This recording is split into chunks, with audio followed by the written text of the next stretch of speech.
안녕하세요. 오랜만에 인사드리는 호주 수의대생 헤일리입니다. 이제 졸업 3개월 남은 예비 수의사예요. 저는 호주 응급병원에서 응급수의 간호사로 일을 하고 있는데 정말 자주 보는 환자 유형이 많아서 이 영상을 제작해보게 되었습니다. 일단 영상에 앞서서 보호자분들께서 생식을 고려하고 계시거나 하고 계신 그 자체를 비난하려는 의도는 없습니다. 사실상 생식을 사서 준비하는 그 모든 과정이 그냥 사료를 사서 먹이는 것보다 시간과 돈이 더 많이 들고, 그럼에도 불구하고 자신들의 반려동물이 조금이라도 행복하게 자랐으면 하는 바람에 하신다는 걸 저는 이해하고 있습니다. 그렇기 때문에 조심스럽게 생식의 위험성을 짚어드림으로써 그 노력이 올바른 방향으로 향하도록 도와드리고자 합니다.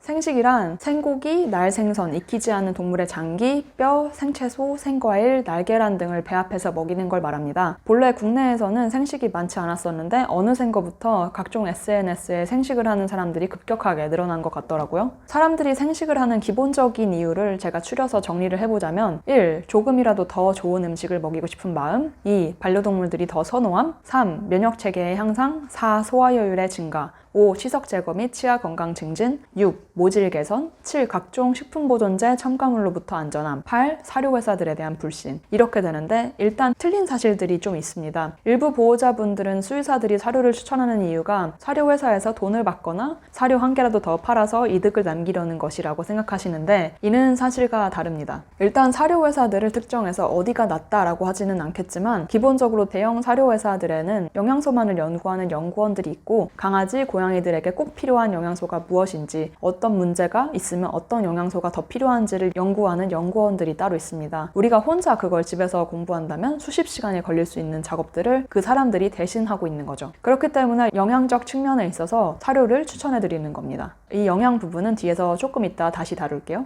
식품보존제 첨가물은 제가 더 사실 확인을 하고 연구 자료를 보고 말씀드려야 하는 게 맞는 것 같아서 이 영상에서는 넘어가겠습니다만, 제 개인적인 견해로는 건강에 관련해서는 크게 문제가 없을 것 같다고 생각을 하고 있습니다. 치석 제거 및 치아 건강 증진은 날 음식과 뼈를 급여하시면 입안에 박테리아들이 자라게 되고 강아지들이 보호자분들 혹은 어린아이의 얼굴을 핥게 되면 설사 등의 증상이 나타날 수 있습니다. 강아지 입속에 있는 미생물들을 무시하시면 안 돼요. 저는 강아지를 굉장히 좋아하지만 제 얼굴은 절대 핥지 못하게 합니다. 걔네들이 하루 동안 물고 뜯고 맛보고 즐기는 것들이 그렇게 깨끗한 것들이 아니거든요. 그리고 뼈를 급여한다고 해서 치석이 전부 제거되는 것은 아니고, 그게 뭐 사실이라면 사람도 이 안 닦고 하루 1뼈 아니면 뭐 하루에 1자일리 돌검 했겠죠? 제일 바람직한 방법은 매일 혹은 주 2, 3회 칫솔질을 직접 해주는 겁니다. 그리고 무엇보다도 뼈를 씹다가 치아가 골절돼서 발치를 해야 되는 경우나 뼈 덩어리를 삼켜서 수술로 빼야 하는 경우가 생길 수 있다는 것도 염두에 두셔야 됩니다. 모질 개선, 소화 효율에 대해서는 사실상 연구 자료에 따르면 사료가 더 뛰어나다는 결과를 보였다고 합니다. 모질의 경우에는 어떤 사료를 먹이느냐에 따라서 조금씩 다르겠죠? 면역 체계의 경우는 개체 차이를 보이는 걸로 알고 있어요. 근데 문제는 생식을 하는 개들의 일부는 생식의 미생물로 인해 아파서 병원에 오는 경우들이 흔합니다. 모든 개가 생식으로부터 증상이 나타나는 건 아니지만 조금이라도 몸이 약해지면 증상이 나타날 수 있습니다. 그러면은 이제 위험성들에 대해서 얘기를 해보도록 하겠습니다.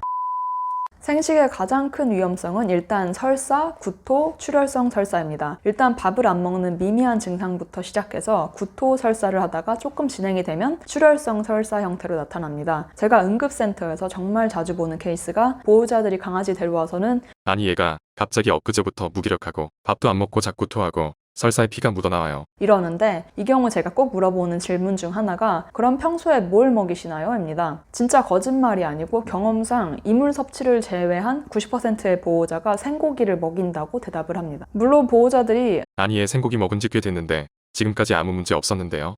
다른 강아지들도 같은 거 먹는데 얘네는 다 괜찮아요. 라고 하는 경우도 있는데요. 그럼 그동안 설사나 물음변을 본 적이 없었냐고 물으면 얘가 유독 장이 예민해서 종종 설사도 하고 한 끼 정도 거르는 경우가 있긴 한데 문제는 없었어요. 라고 합니다. 그러니까 정리를 하면은 모든 개체들이 증상을 나타내는 건 아니기도 하지만 보호자들이 증상을 가볍게 생각하고 넘어가는 경우도 적지 않다는 겁니다. 그러다가 어떠한 이유에서든 간에 면역력이 떨어지거나 생식 준비 과정이 조금이라도 비위생적이어서 미생물이 증가한 경우에는 구토, 출혈성 설사가 나타나게 되는 거죠. 이거를 영어로는 Acute Hemorrhagic Diarrhea Syndrome, 줄여서 AHD라고 부르는데, 장관 내의 미생물, Clostridium perfringens, Salmonella 이런 미생물들이 비정상적으로 급속도로 증가하면서 나타나게 됩니다. 치료를 하지 않으면 대장 점막 손상으로 계속 주르륵 피살자를 하고 구토를 하고 음식도 거부하게 됩니다. 병원에 오시게 되면 다른 질병들을 일단 rule out 하는 검사를 먼저 하고 보조적 치료를 진행하게 됩니다. 적어도 며칠을 병원에서 수액을 맞아야 되기 때문에 병원비도 많이 들게 되고요. 지금은 괜찮을 수도 있지만 생식은 유통 과정, 준비 과정, 보관 과정, 그리고 반려동물의 면역력 이렇게 4가지 중 하나라도 무너지면 언제든 문제가 나타날 수 있다는 걸 알고 계셔야 됩니다. 두 번째, 영양 불균형 문제. 사람도 그렇지만 강아지, 고양이도 영양 요구량, 필수 영양소라는 게 있습니다. 이게 또 나이대별로 다르고 기저질환이 있는 경우 먹이면 안 되는 영양소도 있고 먹여야 되는 영양소도 있고 이렇습니다. 굉장히 복잡해요. 그런데 일반인 분들이 본격적으로 전문 서적이랑 논문을 보시면서 이걸 공부해서 반려동물의 식단을 만든다는 게 솔직히 어렵다고 봅니다. 그래서 생식을 하시는 대부분의 경우에는 필요 영양소가 골고루 갖춰지지 않은 경우가 많습니다. 특히 생간을 먹이는 분들의 경우에는 간에 들어있는 독소와 과량의 비타민 D로 인해 콩팥의 손상을 일으킬 수도 있다고 합니다. 이전에도 말씀드렸지만 이게 바로 수의사들이 대형 사료회사들을 추천하는 이유입니다. 영양 불균형은 문제가 당장 나타나는 게 아니고 오랜 시간이 지난 이후 천천히 나타나요. 반려동물을 사랑하기 때문에 하는 보호자분들의 노력이 헛되지 않도록 올바른 방향을 잡아드리는 것이 수의사들의 의무라고 저는 생각을 합니다. 이런 이유에도 불구하고 정생식을 하셔야 한다면 1. 화식, 익혀서 급여하시는 걸 고려해 보시고 2. 진짜 생식을 꼭 해야만 한다면 신선한 재료만 사용하시고 사료랑 50대 50으로 섞어서 급여를 하시기 바랍니다. 이렇게 하면은